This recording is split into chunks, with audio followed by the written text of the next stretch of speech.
తెలంగాణలో కాంగ్రెస్ పార్టీ దూకుడు పెంచుతోంది. త్వరలో పార్లమెంట్ ఎన్నికలు రానుండటంతో వ్యూహాత్మకంగా అడుగులు వేస్తోంది.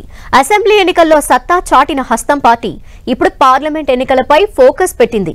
ఎంపీ ఎన్నికల ముందే కేబినెట్ విస్తరణ, ఎమ్మెల్సీలు, కార్పొరేషన్ల ఖాళీలను భర్తీ చేయాలని చూస్తున్నారు సీఎం రేవంత్ రెడ్డి. ఈసారి పార్లమెంట్ ఎన్నికల్లో తెలంగాణలో మంచి ఫలితాలు సాధించాలనే లక్ష్యంతో ఉన్నారు సీఎం రేవంత్ రెడ్డి.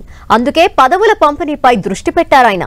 ఈ నెల 31 లోపు కార్పొరేషన్లను భర్తీ చేయాలని రేవంత్ రెడ్డి పట్టుదలతో ఉన్నారు.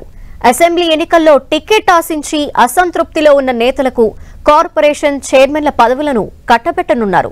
ఇక గవర్నర్ కోట ఎమ్మెల్సీ పదవి కోసం తెలంగాణ జనసమితి అధ్యక్షుడు కోదండరాంకు ప్రాధాన్యత ఇవ్వాలని సీఎం రేవంత్ నిర్ణయించారు.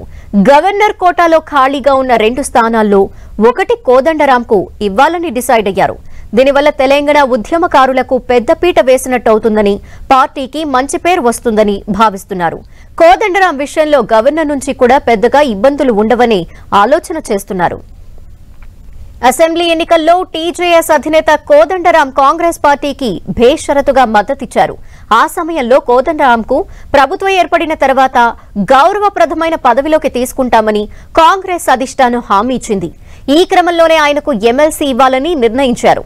ఇక కేబినెట్ విస్తరణ పూర్తి చేయాలనే ఆలోచనతో సీఎం రేవంత్ రెడ్డి ఉన్నారు. రాష్ట్ర కేబినెట్ లో సీఎంతో కలిపి 18 మందికి అవకాశం ఉంటుంది. ప్రస్తుతం సీఎంతో కలిపి 12 మంది మాత్రమే ఉన్నారు. ఇంకా 6 మందికి కేబినెట్ లో అవకాశం కల్పించే ఛాన్స్ ఉంది. అయితే కేబినెట్ విస్తరణ పూర్తిగా సామాజిక సమీకరణాలను దృష్టిలో పెట్టుకుని ముందుకు వెళ్లనున్నారు. ముస్లిం మైనార్టీ వర్గానికి కూడా కేబినెట్ లో అవకాశం కల్పించాలని చూస్తోంది పార్టీ అధిష్టానం.